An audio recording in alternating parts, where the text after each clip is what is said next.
A quick PSA, folks. Make sure you wash your hands for 20 seconds. To help, think of your favorite song and sing it in your head.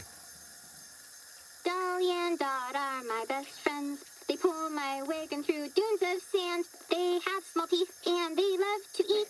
They're the best packers in all the land. That was only 10 seconds, by the way. Dolly and Dot are my best friends. They pull my wagon through dunes of sand. They have small teeth and they love to eat. They're the best packers in all the land. Hey, it's Soul, and welcome back to another episode of Warcraft Weekly, the show that is still... whatever. Today's show is brought to you by the greatest generation, the people who keep this channel running. And we also have a new addition to the family, Tamara. I don't think that's how it's supposed to sound. Come on, Tamara, crusher of worlds. You don't think so, huh? No? No, it seemed cool at the time. Our top story of the week is something that obviously can't be ignored. It's what everyone's been talking about for weeks, and now it's affecting our livelihoods, everyday life, our jobs, and our outlook on the future. When is the alpha starting? OMG, shut the up about the alpha. Damn, Drama Bob, what's up with you and your voice? Every week it's OMG, when's the alpha? OMG, a tease, maybe it's soon. Oh, I have a good feeling this week, boys. Just shut up. You know why so many changes are coming next week? Because the alpha won't go public for another month. Haha, so they're gonna shut us up with things like fun. So get over it. I guess. I mean, at this rate, toilet paper will be restocked. On to the real story. We've all heard about the coronavirus by now. It's a threat that isn't going away anytime soon, and regardless of whether you're extremely concerned or skeptical that it's even real, now's a good time to sit back and wonder just why. Why is toilet paper gone? It's like half the planet finally caught on that they should be wiping their asses, so now we should be ramping up on toilet paper production. Coronavirus, or COVID-19, is seriously affecting our daily lives. It's shutting down numerous spring events, schools and colleges. Workers are encouraged to use their computers to work from home or are otherwise furloughed temporarily while we wait things out. Closer to home, some Overwatch games have been cancelled, as well as the Game Developers Conference and E3, some of the industry's biggest events between now and summer. So it's hard to not look ahead towards fall with the likes of Gamescom and BlizzCon. No doubt someone at Blizzard is thinking about this. Oh no, how do we make our money now? I do feel bad for fear-mongering, I apologize in advance. BlizzCon is 8 months out, but this has crossed my mind in the wake of all this news that the first half of 2020 is almost literally being cancelled. It's worth at least talking about the possibility that BlizzCon could be cancelled this year in the interest of public safety. And if not, this might be your best chance to get a BlizzCon ticket. BlizzCon 2020 would be an off year for the world of Warcraft. Yes, Shadowlands is expected to launch sometime this year, and a recent interview with Steve Denuser indicated that this is still a target date. Regardless, this year's BlizzCon would include no big flashy expansion reveal. In fact, would we get much of anything at all? I mean, we'd get more on Overwatch 2 and Diablo 4, the release of Diablo Immortal, whoop-de-doo, another Hearthstone expansion, and maybe Taylor as the closing act? Maybe we can survive without the big stage and the guy who thinks man buns are so 2010. I wouldn't mind if BlizzCon skipped a year. They have before because in hindsight, there wasn't much to talk about. They could skip this year because, global pandemic. In fact, I could see this year's BlizzCon being, quite simply, a series of developer blogs, presentations, and live streams on their usual virtual ticket. Basically release this over the course of a weekend for all of us at home and on the toilet to watch and enjoy, to rip onto YouTube and try and monetize, throw in some extra digital rewards, and slap that good old $50 price tag, and boom, money. There's no doubt that BlizzCon won't feel the same, especially not for me. I'm not going to be there rubbing elbows with the devs, or talking smack with guildmates, or staring at cosplayers through your sunglasses while waiting for those tater tots with the sriracha sauce on it. I think that was kind of specific. But what do you think? Do you think Blizzard will be proactive and cancel BlizzCon well before the expected time tickets go on sale? Will they cancel weeks before the con and ruin plans for thousands? And if there is a BlizzCon, will you go? Share your thoughts. In corporate news, there's a bit of shaking up.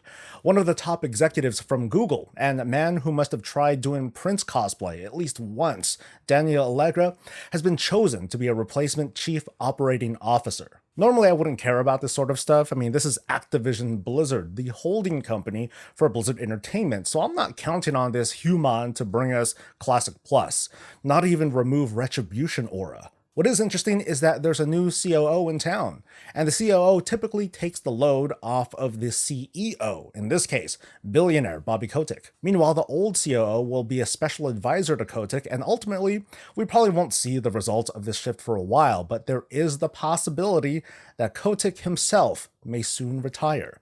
Love him or hate him, Kotick's been representing Activision for 30 years, and he's approaching his 60s. It's not a question of if, but when will he step down to do whatever it is that he enjoys, which is, I guess, making money. Moving on, this week the fourth and final wing of Ny'alotha opened on Raid Finder difficulty, but not before reminding, even warning players on how to obtain their legendary cloaks, gear that is not only the core piece of player power in 8.3, but a required item for the raid encounters in this last wing. Across forums and Twitter, vocal players reported their shock and horror watching a good chunk of their raid team instantly be mind-controlled because they never completed the introduction to 8.3 to obtain their cloak. Since then, Blizzard has responded with a hotfix that now prevents players from queuing up for Raid Finder difficulty unless they possessed the cloak, also known as an attunement. But the conspiracy theorist in me can't help but wonder if Blizzard waited on purpose just to see how many players would queue up regardless. Apparently, it was enough people. This debacle was low impact, but more like symbolic of how 8.3 was handled, that even with a few shortcuts, there are players who feel strongly about having to repeat introductory content like leveling, introductions, and attunements, even if, in this case, the introduction was mostly the routine that you'd be doing afterwards anyway. Numerous complaints did pop up about alt friendliness, something Blizzard has always struggled with. In this case, though, if they're complaining that they won't play on their alt because they're forced to complete an attunement to get into LFR, I've got to wonder, are they really playing on their alt? It's a lot like bitching that we have to take a test for a license when all I want to do is drive around. It's like complaining that you're not getting laid tonight. I mean, after all, you did take a shower this week. Which reminds me. In hindsight, 8.3 felt like a swamp that only the most dedicated and diehard players could kind of wander through. Between low currency rates, more reputations to grind, essences like the condensed life force that are even harder to obtain, and the wildcard corruption system, it's easy enough to argue that there's too much involved to make our players powerful before we can just enjoy being powerful. But ironically, WoW Classic is the answer. Anyway, next week, the unofficial 8.3.5 patch is coming. It's not a patch, I'm just calling it that, deal with it, but here's what's up. We've already had big increases on the amount of coalescing visions, the stuff that gets us into horrific visions. Starting this coming reset, gear that drops from horrific visions will always have a corruption effect on them. That alone lends a lot to giving more priority to what is basically the centerpiece of 8.3 content. On top of that, you'll now be able to get on your alts and buy rank 3 essences if you had obtained them at least once on any of your other characters.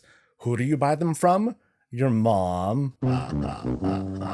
To buy them though, you're also going to need to farm for a new currency called Echoes of Ny'alotha by doing pretty much anything. According to the official post, that includes but may not be limited to horrific visions, assaults, raid bosses, mythic keystone dungeons, and PvP. We'll find out next week just how quickly we can earn this currency.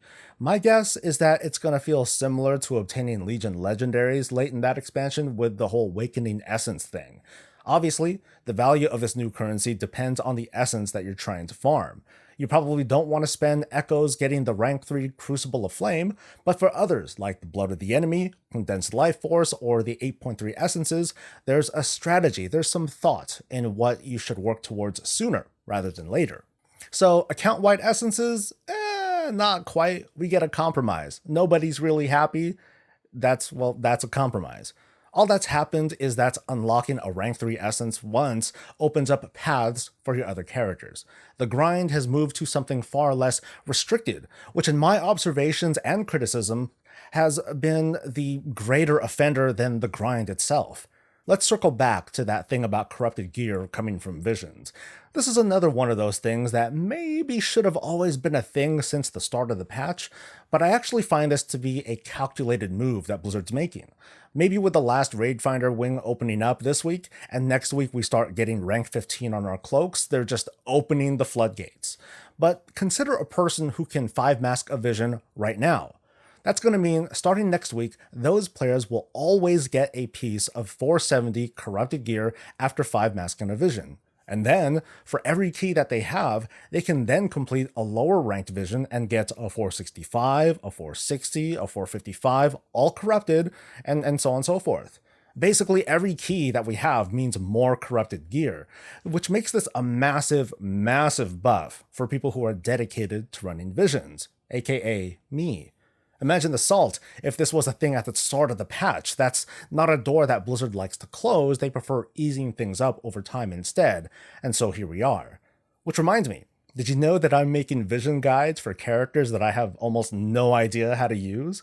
Did you know that ice traps work on Rexar's boars? Because I totally forgot that ice trap was a thing. So stay tuned for more videos like that in the near future.